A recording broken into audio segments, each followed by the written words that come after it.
Margaret Chun had never imagined she would be sitting in the front row of a Naval Academy graduation ceremony.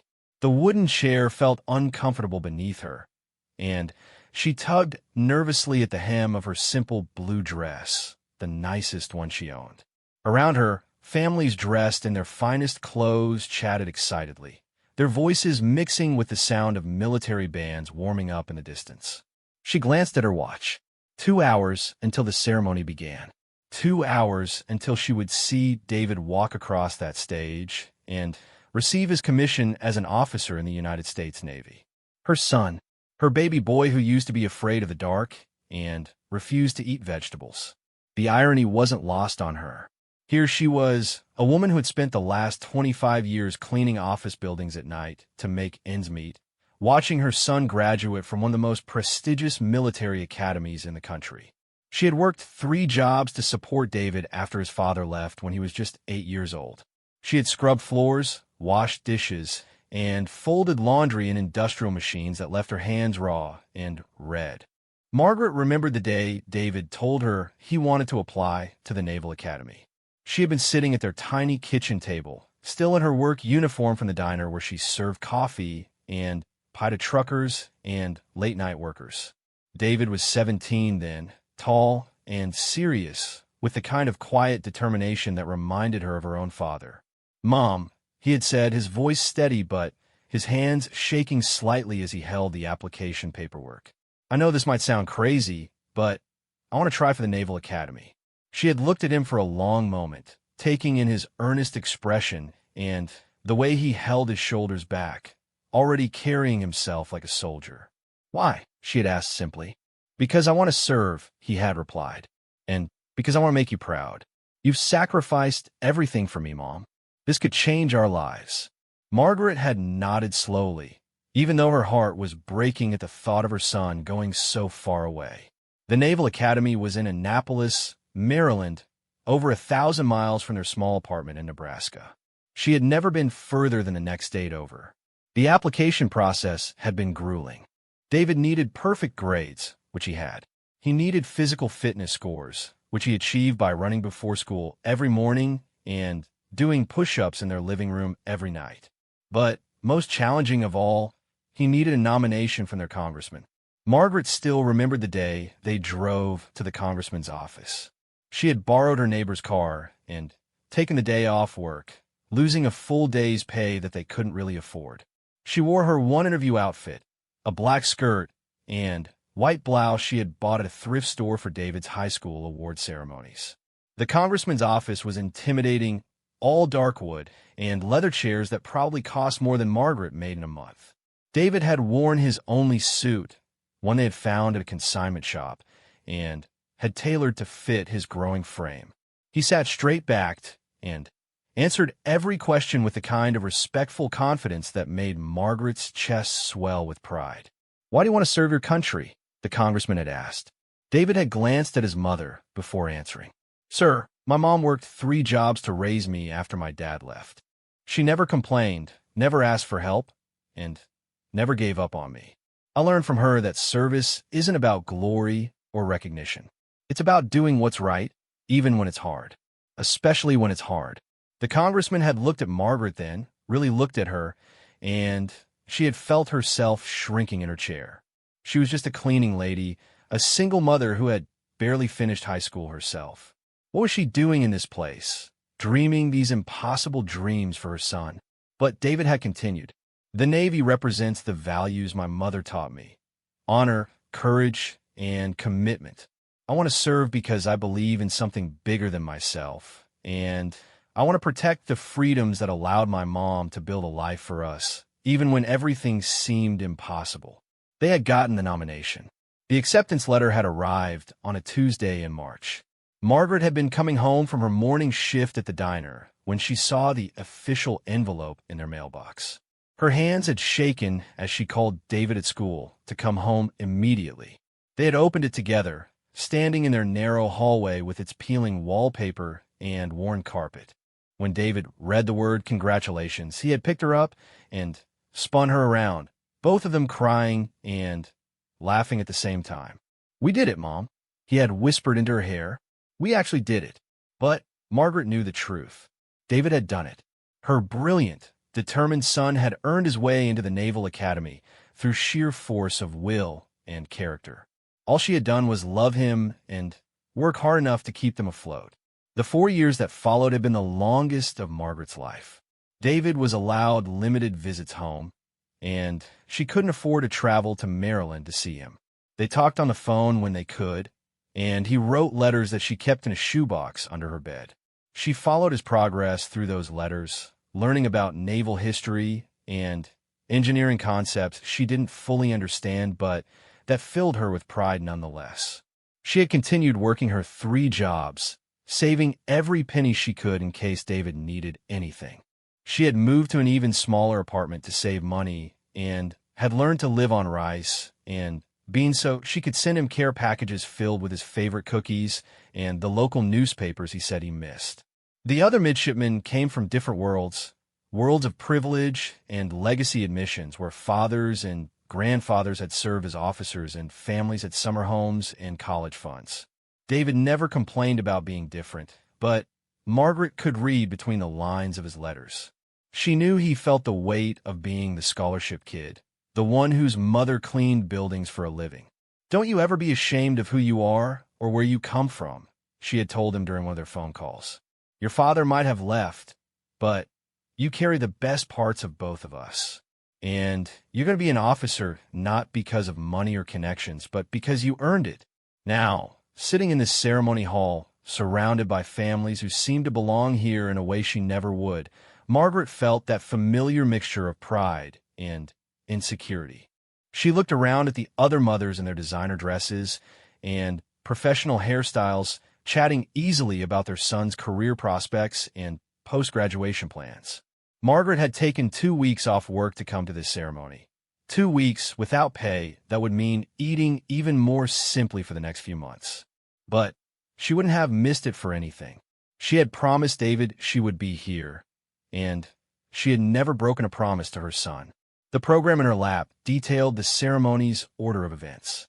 The graduating midshipmen would march in formation, receive their diplomas, and be commissioned as officers. Parents would then participate in a pinning ceremony where they would pin the new officers' rank insignia on their uniforms. Margaret touched the small velvet box in her purse. Inside were the gold ensign bars that would mark David as a commissioned officer in the United States Navy. She had researched how to pin them properly, watching videos online at the library since she couldn't afford internet at home.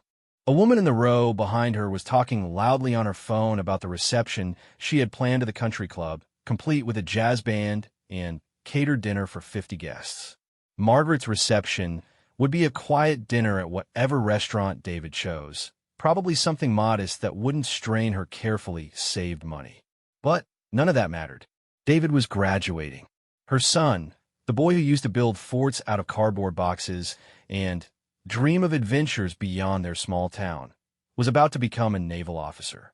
He had done something extraordinary, something that would change not just his life, but the trajectory of their entire family's future. Margaret closed her eyes and thought about her own mother, who had died when David was just a baby. Her mother had cleaned houses too, working for wealthy families who barely acknowledged her existence. Mija, her mother had always said in her accented English, "Education is the only thing they can never take away from you. Work hard, save money, and make sure your children have what you never had." Margaret had followed that advice to the letter. She had worked herself to exhaustion, sacrificing her own dreams and opportunities to ensure David could pursue his. She had never remarried, never bought anything for herself that wasn't absolutely necessary, never taken a vacation or splurged on anything that might take resources away from David's future.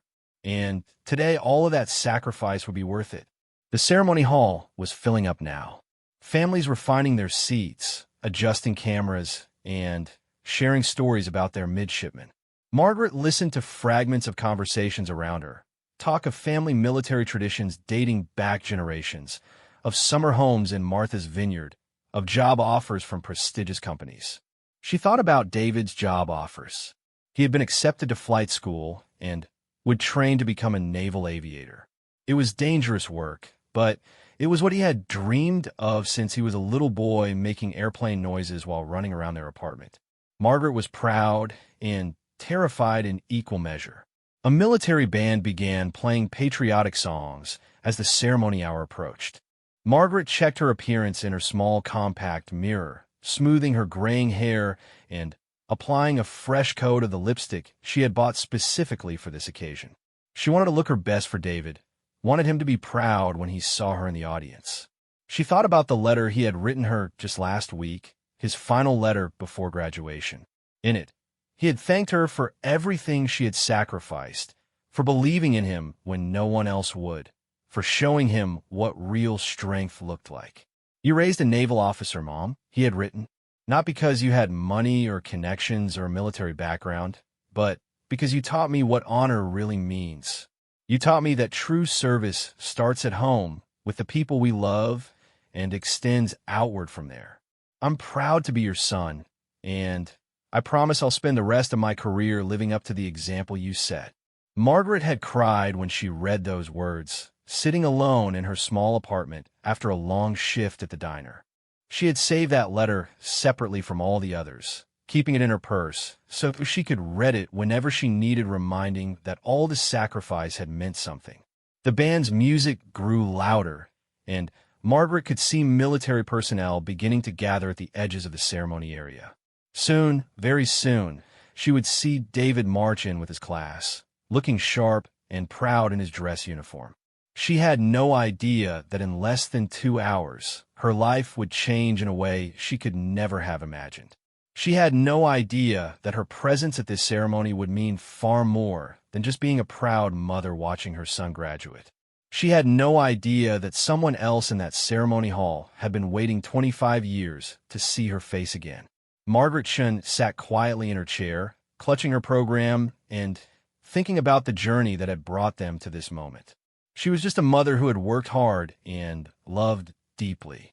She had no idea she was about to discover that sometimes the most extraordinary stories begin with ordinary people doing extraordinary things, and that sometimes the universe has a way of repaying sacrifices we thought no one had noticed. The ceremony was about to begin, and Margaret's life was about to change forever. The sound of marching feet echoed across the courtyard as the graduating class began their final approach to the ceremony hall. Margaret straightened in her seat, her heart racing as she searched the rows of uniformed midshipmen for David's familiar face. The morning sun glinted off their dress white uniforms and the gold buttons that marked 4 years of rigorous training and academic excellence. She spotted him in the third row, his posture perfect, his expression focused and serious. Even from a distance, she could see that he had grown into the man she had always known he could become. The scared 8-year-old who had cried the night his father left was nowhere to be seen. In his place walked a confident young officer ready to serve his country. The ceremony began with the traditional pomp and circumstance that the Naval Academy was famous for.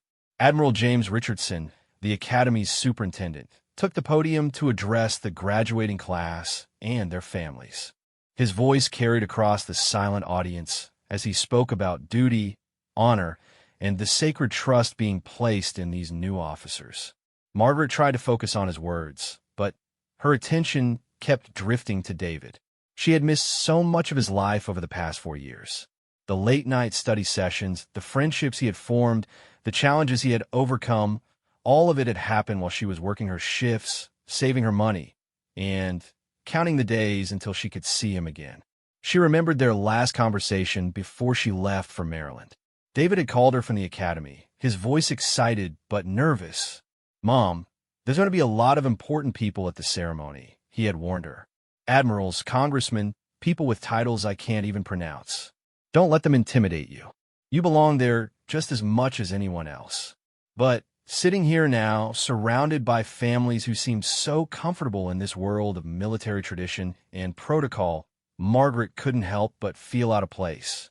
The woman next to her was discussing her husband's deployment schedule with the casual familiarity of someone who had been part of military life for decades. Behind her A family was coordinating plans for their son's wedding to his academy sweetheart, talking about venues and guest lists that included names Margaret recognized from news. The academic awards ceremony began, and Margaret watched with growing amazement as David's name was called repeatedly. Academic excellence in engineering. Leadership award for his company. Recognition for community service. Each time he stood to receive an honor, Margaret felt her chest swell with pride and disbelief. When had her son become this accomplished young man? When had the boy who struggled with math homework become an engineering student earning academic honors? She thought about all the nights she had helped him with his studies at their kitchen table, both of them bent over textbooks under the dim light of their cheap lamp. During his sophomore year at the academy, David had hit a rough patch. The coursework was intense, and he was struggling to keep up with classmates who had attended elite preparatory schools. He called her one night, his voice thick with exhaustion and frustration. "Mom, I don't think I can do this," he had admitted. "Everyone else here seems so much smarter, so much more prepared. Maybe I don't belong here." Margaret had listened to her son's pain and felt her own heart breaking. She had worked so hard to get him to this point, but she couldn't do the work for him. All she could offer were the lessons life had taught her. "David," she had said quietly, "do you remember when you were 10 and wanted to quit Little League because you struck out 3 times in one game?" "Yeah," he had replied, his voice small. "What did I tell you then?" "You said that striking out doesn't make you a failure. Giving up makes you a failure." "That's right. And what else did I tell you?" David had been quiet for a moment before answering. "You said that I didn't have to be the best player on the team. I just had to be the player who never stopped trying. The Naval Academy didn't make a mistake when they accepted you," Margaret had continued. "They saw something in you that deserved to be there. Your job isn't to be smarter than everyone else. Your job is to work harder than everyone else and never give up. That's what you've always done, and that's what will get you through this." David had stayed. He had doubled down on his studies, found tutors when he needed help, and gradually began to excel. Margaret had never doubted he would, but seeing the evidence of his success now, watching him receive recognition after recognition, filled her with an emotion she couldn't quite name. The awards ceremony concluded, and Admiral Richardson returned to the podium to begin the commissioning ceremony itself. This was the moment Margaret had been waiting for, the moment when David and his classmates would officially become officers in the United States Navy. "Ladies and gentlemen," the Admiral announced, "please rise for the commissioning oath." The entire audience stood as the graduating midshipmen raised their right hands. Margaret felt tears forming in her eyes as she heard David's voice join with those of his classmates in reciting the oath that would bind them to serve and protect their country. "I do solemnly swear that I will support and defend the Constitution of the United States against all enemies, foreign and domestic." The words echoed across the ceremony grounds, carried by young voices filled with conviction and purpose. Margaret thought about what those words meant, about the commitment her son was making not just to his country, but to something larger than himself. "That I will bear true faith and allegiance to the same." She remembered David as a little boy, playing with toy soldiers and declaring that he wanted to be a hero when he grew up. She had never imagined that his childhood dream would lead to this moment, to this solemn promise to dedicate his life to serving others. "That I take this obligation freely, without any mental reservation or purpose of evasion." Margaret thought about her own obligations, the promises she had made to herself and to David when his father left. She had sworn that she would give her son every opportunity to succeed, no matter what it cost her.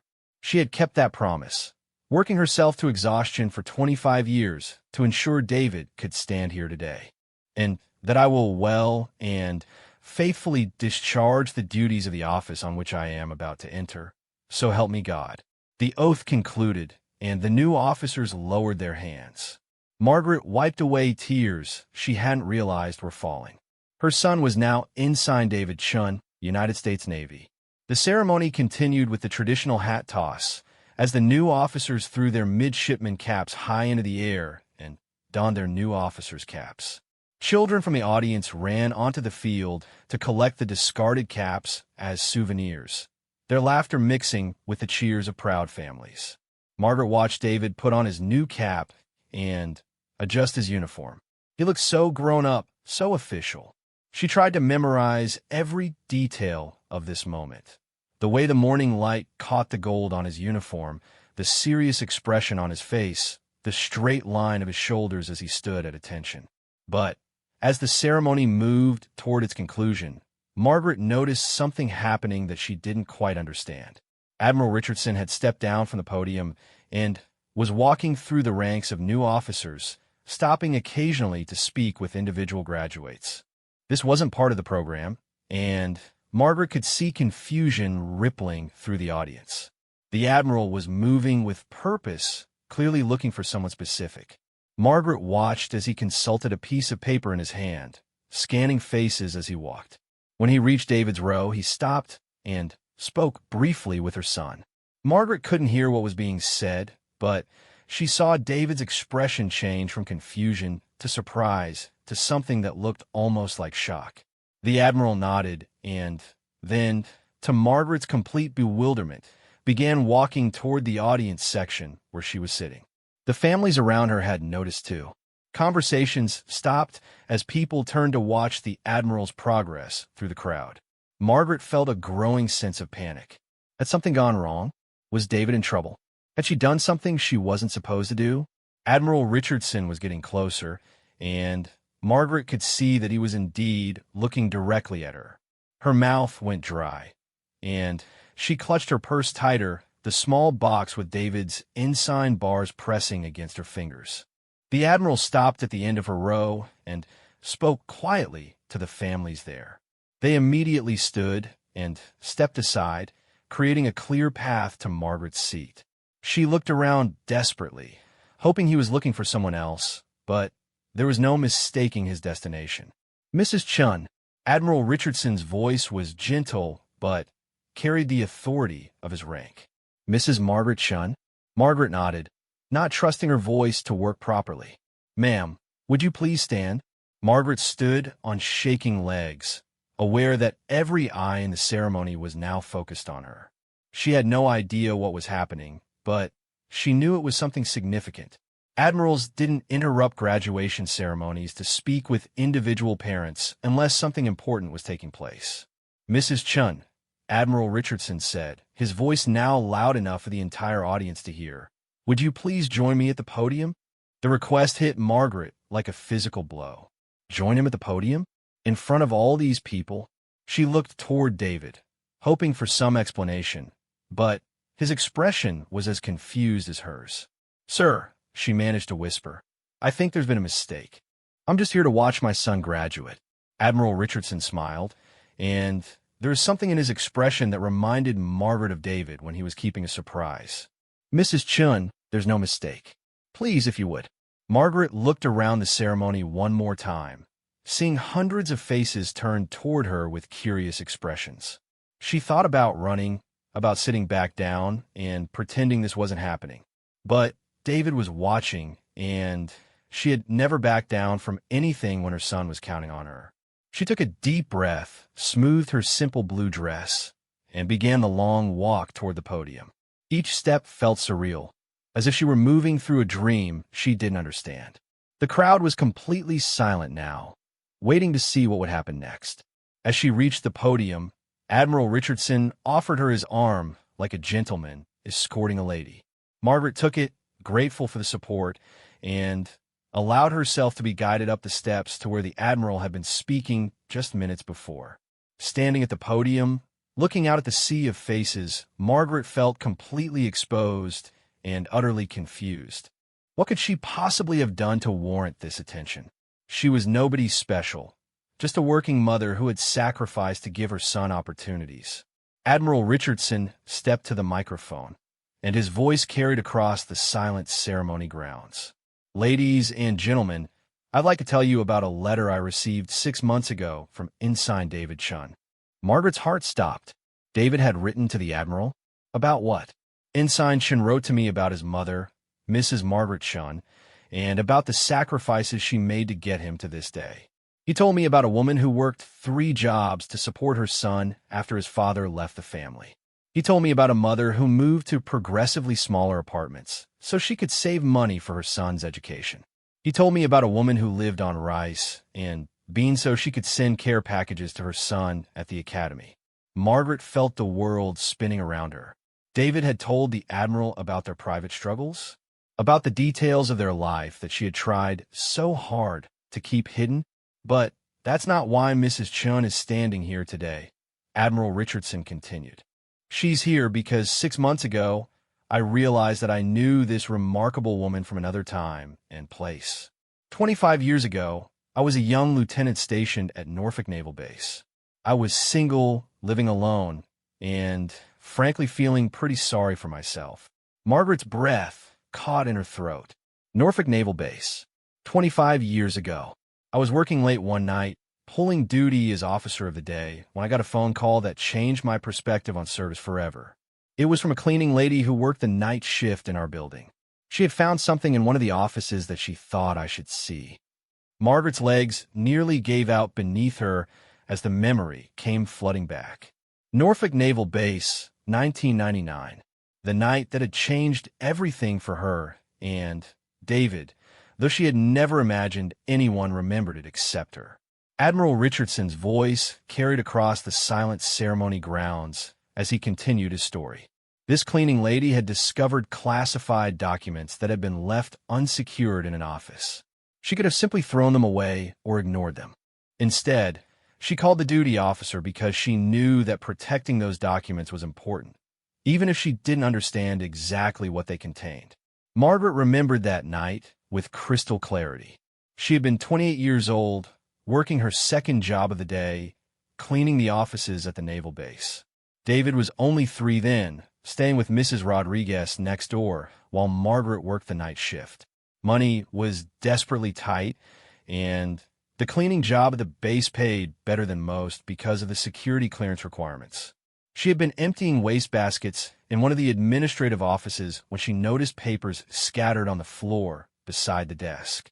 At first, she thought they had simply fallen from an overfilled trash can, but when she bent to pick them up, she saw the red stamp across the top, classified.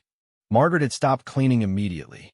She didn't know much about military procedures, but she knew that classified meant secret, and secret meant important.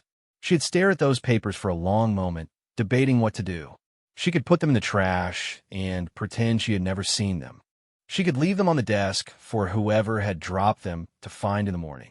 But something in her upbringing, the lessons her mother had taught her about doing what was right even when no one was watching, made her reach for the phone.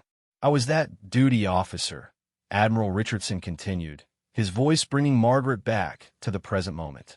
Lieutenant James Richardson, fresh out of college and thinking I knew everything about military service. When this young woman called me at 2 in the morning to report that she had found classified materials, I honestly thought it was a prank. Margaret remembered the young officer who had arrived 30 minutes after her phone call. He had been polite, but clearly skeptical, probably wondering why a cleaning lady was calling about paperwork.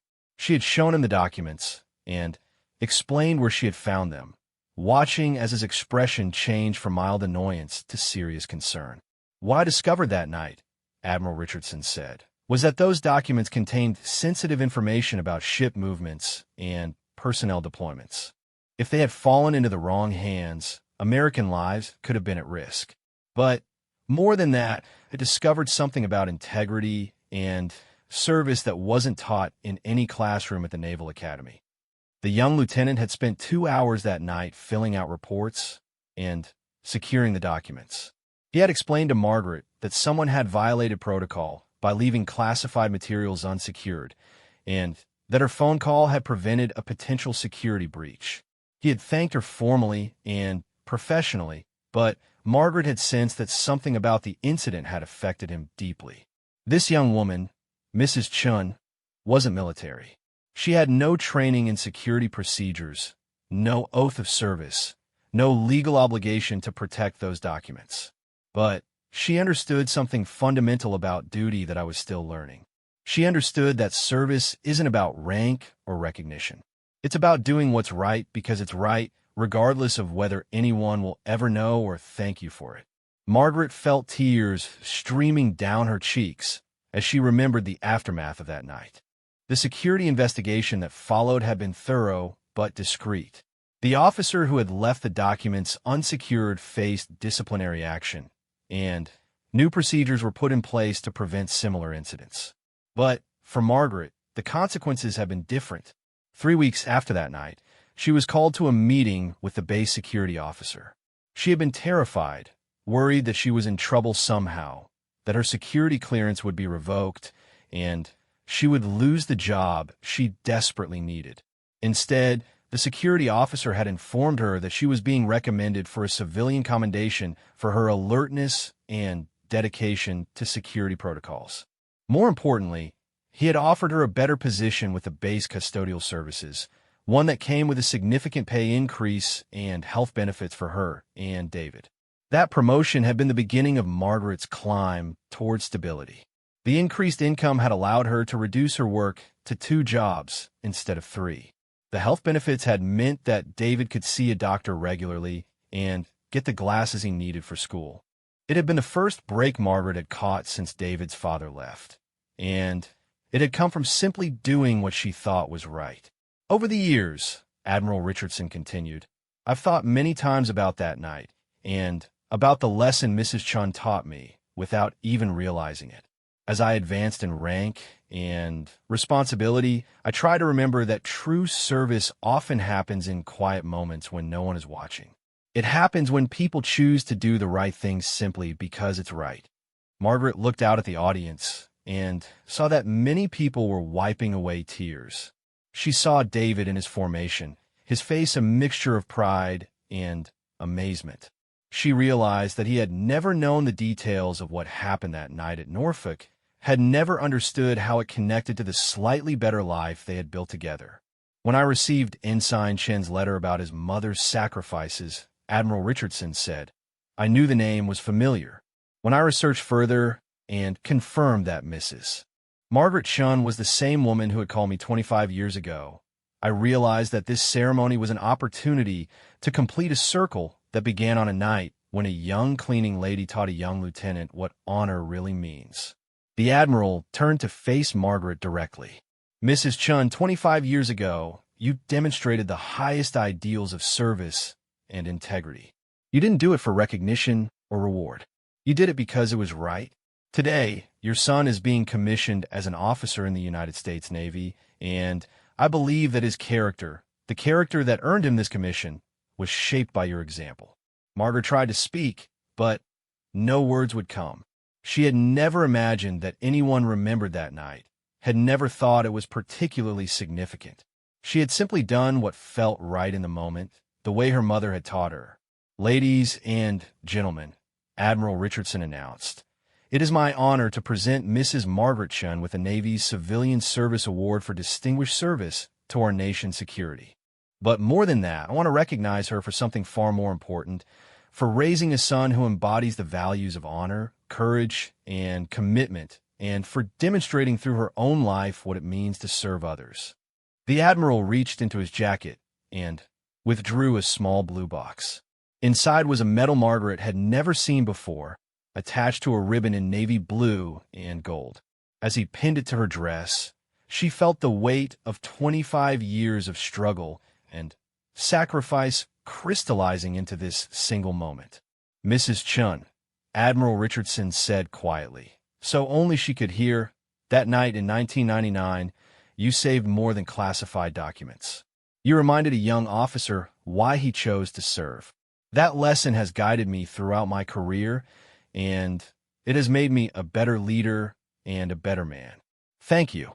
Margaret finally found her voice. Sir, she whispered, I just did what anyone should have done. No, Admiral Richardson replied. You did what you believed was right, regardless of personal cost or recognition. That's not what everyone does. That's what heroes do. He turned back to the microphone. Mrs. Chun, would you like to say a few words to our new officers? Margaret looked out at the sea of faces, hundreds of new officers and their families, all focused on her. She thought about her mother, who had died before seeing David grow up. She thought about all the nights she had worked to give her son opportunities she had never had. She thought about David, standing proud in his uniform, ready to serve his country. "I'm not good at speeches," she began, her voice shaky but growing stronger. "I'm just a mother who wanted to give her son a chance at a better life. But if I can share one thing with you young officers, it would be this: service isn't about the uniform you wear or the rank on your shoulders. It's about the choices you make when you think nobody is watching." She looked directly at David. "My son taught me that dreams are worth fighting for, worth sacrificing for. You are all here because someone believed in you, someone sacrificed for you. Someone taught you that serving others is the highest calling. Don't ever forget that as you go forward in your careers." Margaret paused, overwhelmed by the magnitude of the moment. And to the families here today, the parents and spouses and siblings who supported these officers, remember that your service matters too. The love you gave, the sacrifices you made, the faith you showed, that's what made this day possible. The applause started slowly, with just a few people clapping, but it quickly grew to encompass the entire ceremony. Margaret saw David wiping tears from his eyes, saw families throughout the audience standing and applauding not just for her words, but for something larger, for the recognition that service comes in many forms and that heroism often wears work clothes and goes unnoticed. Admiral Richardson escorted her down from the podium, but instead of returning her to her seat, he guided her toward the formation of new officers. "Mrs. Chun," he said, "I believe there's one more tradition we need to observe." Margaret found herself standing in front of David, her son the officer, looking up at him through tears of pride and wonder. He was crying too. She realized something she hadn't seen him do since he was a little boy. "Mom," he whispered, his voice thick with emotion, "I had no idea. You never told me about Norfolk, about what you did." "It wasn't important," Margaret replied. "You were important. Getting you here was important." David shook his head. "It was all important. Every sacrifice, every job you worked, every time you chose our future over your own comfort. It was all important. You've been serving others your whole life, just in a different uniform." Admiral Richardson stepped forward with the small velvet box Margaret had brought in her purse. "Mrs. Chun, would you do the honors?" Margaret's hand shook as she took out David's ensign bars. This was the moment she had dreamed of for 4 years, the moment when she would officially pin the rank insignia on her son's uniform and see him transform from a student into an officer. As she reached up to pin the gold bars to David's collar, she thought about all the moments that had led to this one. The night shifts and the extra jobs, the sacrifices and the struggles. The phone call that had changed everything, made by a young mother who simply wanted to do what was right. "I'm so proud of you," she whispered as she adjusted the bars on his uniform. "I'm proud of you too, Mom," David replied. "I always have been." Margaret stepped back to admire her son in his complete uniform, with the rank insignia that marked him as a commissioned officer in the United States Navy. He looked every inch the leader she had always known he could become.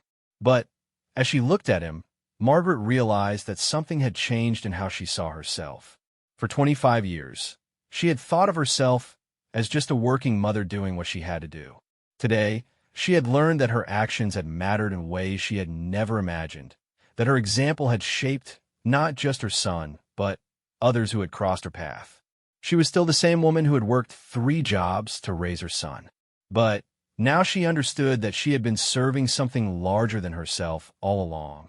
That love and sacrifice and doing what's right were forms of service every bit as important as wearing a uniform. The ceremony was nearly over, but Margaret knew that in many ways, her real journey was just beginning. The reception following the ceremony was unlike anything Margaret had ever experienced. What she had expected to be a quiet dinner with David had transformed into something entirely different. Word of Admiral Richardson's speech had spread quickly through the crowd, and Margaret found herself at the center of attention in a way that made her deeply uncomfortable. Families who had seemed so intimidating just hours earlier were approaching her with warm smiles and genuine interest. A woman whose husband was a retired general shook Margaret's hand and told her about her own mother, who had worked in a factory during World War II to support her family while her father was deployed overseas. A congressman's wife shared the story of her grandmother, an immigrant who had cleaned houses to put her children through school. "You remind us that service takes many forms," the woman said, her eyes bright with unshed tears. "Thank you for reminding us what really matters." Margaret accepted the kind words graciously, but internally she struggled with the attention. She had spent her adult life trying to be invisible, to blend into the background while she worked to support David. Being the center of attention felt foreign and overwhelming. David, however, was glowing with pride. He stayed close to his mother throughout the reception, introducing her to his classmates and their families, sharing stories about her that made Margaret blush with embarrassment and swell with pride in equal measure. "This is my mom," he would say to each new group. "She's the strongest person I know. Everything I am, I owe to her." Margaret met David's girlfriend for the first time, a young woman named Sarah, who was also a new naval officer, having graduated from the academy a year earlier. Sarah was sophisticated and confident, the kind of young woman who had grown up in military families and understood the culture David was entering. Margaret had worried about meeting her, afraid that she wouldn't be good enough for someone so accomplished. But Sarah surprised her. "Mrs. Chun," she said, taking Margaret's hands in hers, "David talks about you constantly. He told me about how you worked 3 jobs to support him, about how you never complained, how you always believed in him even when he didn't believe in himself. You raised an incredible man." Margaret found herself warming to the young woman. "He's going to be a pilot," Margaret said, trying to keep the worry out of her voice. "Flying jets off aircraft carriers. It scares me to death." Sarah laughed, a sound full of understanding and sympathy. "It should scare you. It's dangerous work. But David is one of the best pilots in his class. He's careful, he's skilled, and he's motivated by the right things. You taught him to think about others, not just himself. That makes him a good pilot and a good officer." As the reception continued, Margaret learned more about David's 4 years at the academy than she had known from all their phone calls and letters combined. His classmates told her stories about his study groups, where he helped struggling students catch up in mathematics and science. They talked about his volunteer work with local children's programs, teaching them about science and engineering. David never talked about his background. One classmate named Mai told her, "We all knew he was different somehow, more serious about things than some of us. But he never made us feel bad about having advantages he didn't have. He just worked twice as hard as anyone else and helped the rest of us be better." Margaret thought about the phone calls during David's first year, when he had struggled with feeling out of place among classmates whose families had money and military traditions. She had worried that he would always feel like an outsider, that the differences in their backgrounds would make it impossible for him to truly belong. But listening to these young people talk about her son, she realized that David had found his place not by hiding who he was, but by embracing it. He had turned his background into a strength, using the values she had taught him to become a leader among his peers. "He kept us grounded," another classmate said. "When we were complaining about the food or the workload or the restrictions, David would remind us why we were here. He never let us forget that being at the academy was a privilege, not a right." Admiral Richardson appeared at Margaret's elbow, carrying 2 cups of coffee. "Mrs. Chun, you look like you could use a break from all the attention." Margaret accepted the coffee gratefully. "I'm not used to this," she admitted. "I've spent so many years trying to be invisible that being the center of attention feels strange." "I can imagine," the Admiral said. "But I hope you're beginning to understand how many people your example has touched. Your son has talked about you to anyone who would listen for 4 years. He shared your story, your values, your sacrifices. You've influenced an entire class of naval officers without ever setting foot on this campus before today. Margaret looked across the reception at David, who was deep in conversation with a group of his friends. As she watched, he gestured toward her, and she saw the pride in his expression, the love in his eyes. "Admiral," she said quietly, "may I ask you something personal?" "Of course." "That night at Norfolk, when I called you about those papers, did it really make that much difference? I mean, in your career, in who you became?" Admiral Richardson was quiet for a moment, considering his answer. "Mrs. Chun, I was 24 years old and thought I knew everything about military service. I had been to the academy, I had training, I had studied military history and leadership. But you taught me something that night that no textbook could have taught me." He paused, watching his own daughter pin lieutenant bars on her new husband's uniform across the room. "You taught me that integrity isn't about what you do when people are watching. It's about what you do when no one is watching, when there's no reward, when no one will ever know." That lesson shaped every decision I made as an officer. It influenced how I led my sailors, how I made command decisions, how I treated my family. Margaret shook her head. "I just did what felt right." "Exactly. You didn't think about it. You didn't weigh the consequences. You didn't wonder what you would get out of it. You saw something that was wrong, and you fixed it. That's the essence of military service, of any service really. It's about putting the mission, the team, the greater good ahead of your own comfort." The Admiral smiled. "Do you know what I did after that night? I started volunteering at a local food bank. I began mentoring young sailors who were struggling financially or academically. I created programs to help military families who were having difficulties. All because a cleaning lady showed me what real service looked like." Margaret felt overwhelmed by the magnitude of what the Admiral was telling her. She had thought of that night as a single moment in time, a small decision that had led to a better job and slightly easier circumstances for her and David. She had never imagined that it had rippled outward, influencing the career of an officer who went on to influence thousands of other sailors. "How many people do you think you've touched through your service, Admiral?" she asked. "I've commanded ships, led squadrons, run training programs. I've had direct responsibility for thousands of sailors over the years. But it all started with the example you set that night." Margaret looked around the reception at the new officers and their families, at the proud parents and nervous spouses and excited children. She thought about all the lives these young people would touch in their careers, all the sailors they would lead, all the decisions they would make based on the values they carried forward from this day. David approached them, his face glowing with happiness. "Mom, there's someone I want you to meet." He led her to a corner where an elderly man in a wheelchair was sitting quietly, watching the festivities. The man wore a navy cap covered with pins and patches, and Margaret could see from his weathered hands and lined face that he was much older than most of the families present. "Mom, this is Senior Chief Petty Officer Rodriguez, retired." "Chief, this is my mother." The elderly man looked up at Margaret with eyes that held decades of experience and wisdom. "Mrs. Chun, it's an honor to meet you. Your son has told me a great deal about you." Margaret shook his hand gently. "Thank you, Chief Rodriguez. Are you family of one of the graduates?" "No, ma'am. I'm here as a guest of Admiral Richardson.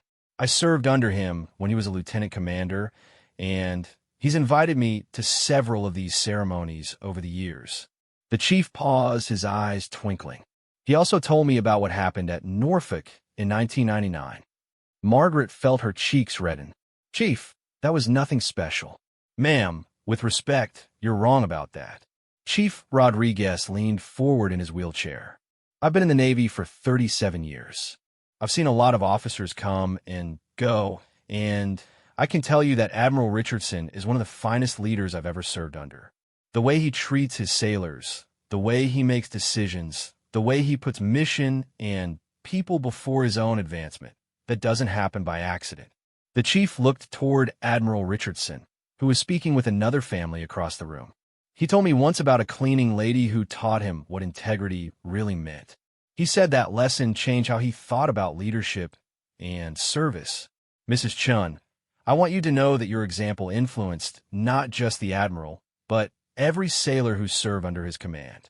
Margaret felt tears forming in her eyes again. She had spent so many years focused on the immediate challenge of raising David and providing for their needs that she had never considered the broader impact of her choices. "Chief Rodriguez," she said softly, "I'm just a mother who wanted to give her son a better life." "Yes, ma'am," the chief replied, "and in doing that, you made all our lives better. You showed a young officer what it means to do the right thing regardless of the cost." That officer became a leader who brought out the best in his sailors.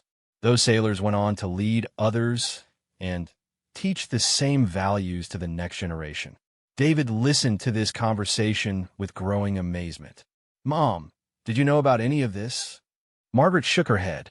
"I knew that Admiral Richardson was the young officer I met that night, but I had no idea that it had affected him so profoundly or that it had influenced his career." "Ma'am," Chief Rodriguez said, "let me ask you something. When you called that duty officer 25 years ago, what were you thinking about?" Margaret considered the question. "I was thinking about my son. I was thinking that if those papers were important enough to be marked classified, then someone needed to know they were unsecured. I was thinking about the sailors who might be affected if the wrong people got that information." "You were thinking about people you'd never met, people who would never know your name or thank you for protecting them," the chief said. "That's what military service is all about, ma'am.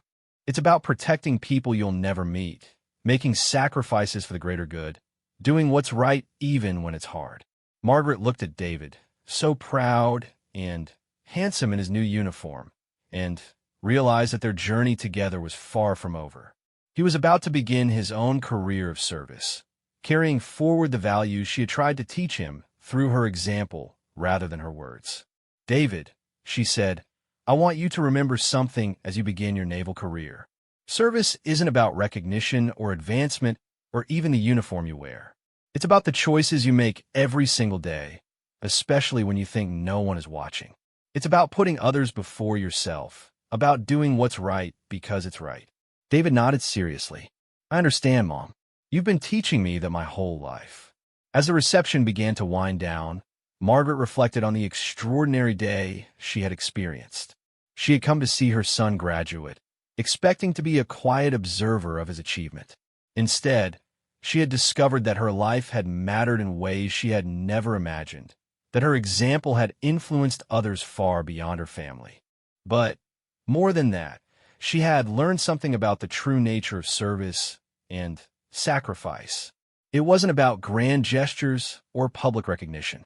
It was about the accumulated weight of small choices made day after day to put others before yourself and to do what's right regardless of the cost. Tomorrow, David would begin his journey as a naval officer. He would face challenges and make decisions that would affect the lives of the sailors under his command and the security of his country. But Margaret knew that he was prepared for that responsibility, not because of the education he had received at the academy, but because of the values they had built together through years of struggle and sacrifice. As she looked around the reception one more time, Margaret realized that her own journey of service was far from over.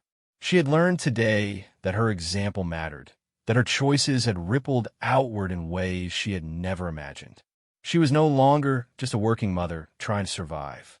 She was part of something larger, something that connected her to all the people who chose service over self-interest, duty over comfort, others over themselves.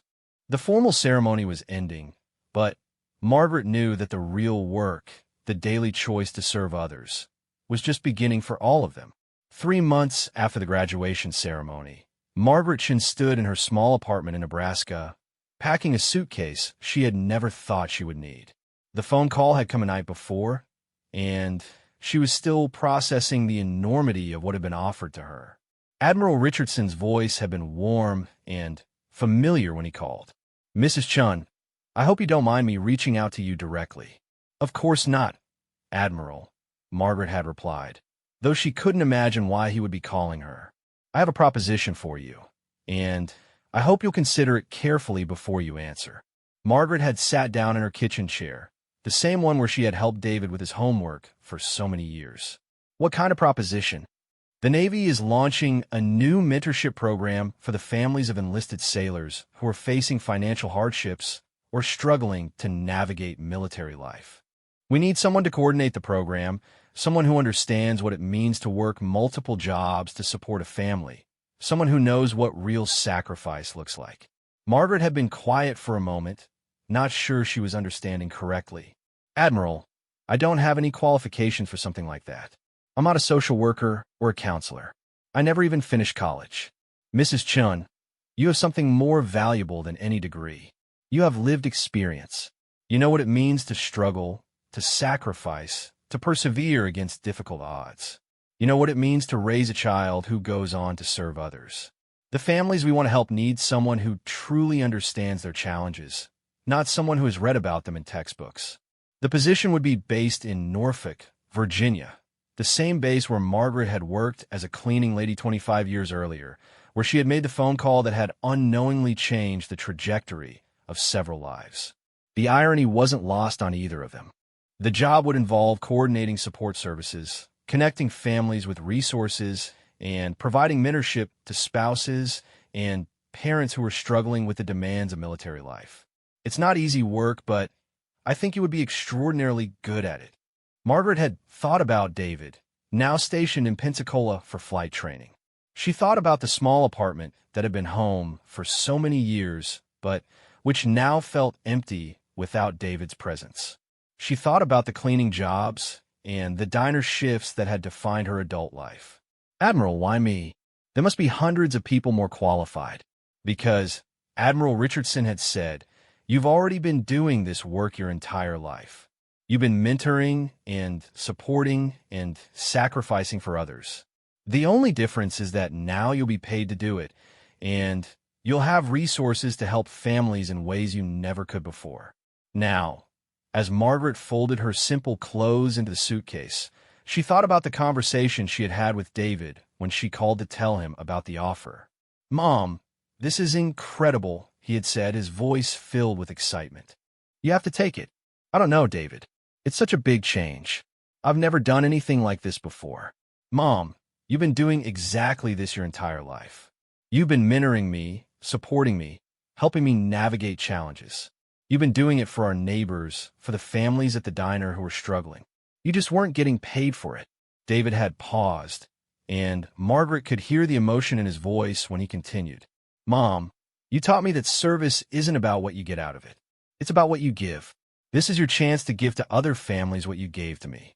Margaret had made her decision that night, calling Admiral Richardson back to accept the position. The next few weeks had been a whirlwind of arrangements. Giving notice at her jobs, finding someone to take over her lease, saying goodbye to neighbors who had become family over the years. Mrs. Rodriguez next door, the woman who had watched David when he was little, had cried when Margaret told her about the move. Mija, I'm so proud of you, she had said, using the same endearment she had called Margaret for 20 years. You deserve this. You've worked so hard for so long, always putting David first. Now it's time for you to have your own dreams. The drive from Nebraska to Virginia took Margaret 2 days in the used car she had finally been able to afford. She stopped overnight in a small motel in Missouri, and as she sat in the unfamiliar room, she thought about how much her life had changed in just 3 months. At the graduation ceremony, she had learned that her choices mattered more than she had ever imagined. Now she was embarking on a journey that would allow her to help other families facing the same challenges she had navigated alone for so many years. When she arrived at Norfolk Naval Base, Margaret felt a strange mixture of nervousness and homecoming. The base had expanded significantly since her cleaning days, but she recognized landmarks and buildings that held memories of her younger self, working through the night to build a better life for David. Admiral Richardson met her at the base entrance, his familiar smile putting her at ease immediately. Welcome home, Mrs. Chun, he said, and she realized that home was perhaps exactly what this was. Her new office was in a building she had cleaned many times 25 years earlier. As she sat behind her desk for the first time, Margaret thought about the young woman she had been, emptying trash cans and mopping floors in this very building. She had never imagined that she would return as a program coordinator with the authority to help families across the entire base. Her first day was spent in meetings with social workers, chaplains, and family support coordinators who would be working with the mentorship program. Margaret listened carefully as they explained the challenges military families faced: financial stress from frequent moves, loneliness during deployments, difficulty accessing educational opportunities, struggles with childcare, and employment. These were all challenges Margaret knew intimately, not from training manuals, but from lived experience. She thought about the nights she had worked multiple jobs while worrying about David being home alone. She thought about the moves they had made to smaller apartments when money was tight. She thought about the isolation she had felt as a single mother with no extended family nearby. Mrs. Chun, one of the social workers, said during their planning meeting, "We're hoping you can help us understand how to reach families who are too proud to ask for help. We have resources available, but many families don't take advantage of them." Margaret nodded. Pride is often all you have when everything else is falling apart. People don't want to be seen as charity cases. They want to be seen as capable of handling their own problems. She thought about her own reluctance to accept help over the years, about the time she had declined assistance from neighbors or church groups because she wanted to prove that she could manage on her own.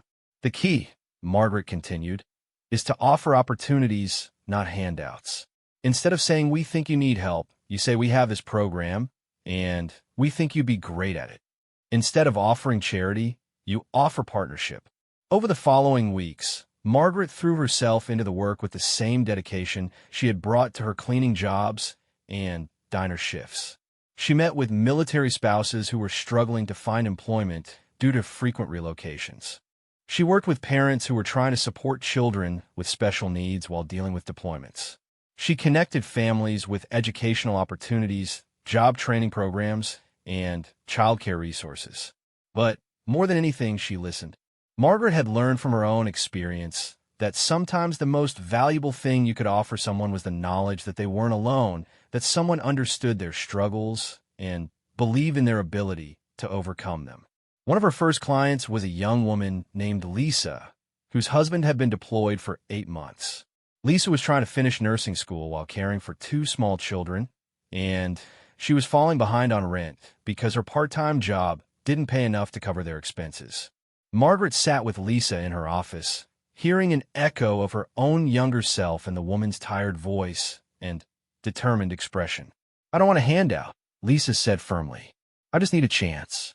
I'm so close to finishing school, but I don't know how to make the numbers work." Margaret nodded.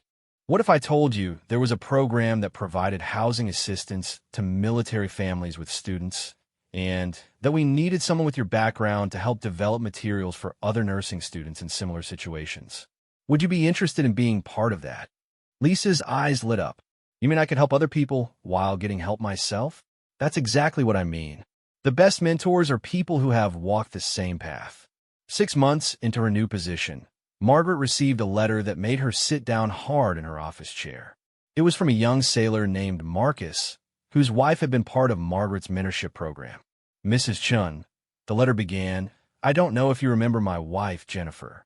She was in your program last year when I was deployed, and she was trying to start her own business. You helped her connect with resources and taught her that asking for help wasn't a sign of weakness, but a sign of wisdom." Margaret remembered Jennifer well, a talented artist who wanted to start a graphic design business, but lacked the confidence and connections to get started. "Jennifer's business is thriving now," the letter continued. "But more than that, she's become a mentor herself, helping other military spouses start their own businesses. She says you taught her that success isn't just about achieving your own goals, but about helping others achieve theirs too." The letter went on to describe how Jennifer's mentoring had helped 3 other military spouses start businesses, creating a ripple effect of entrepreneurship and mutual support that was strengthening the entire base community.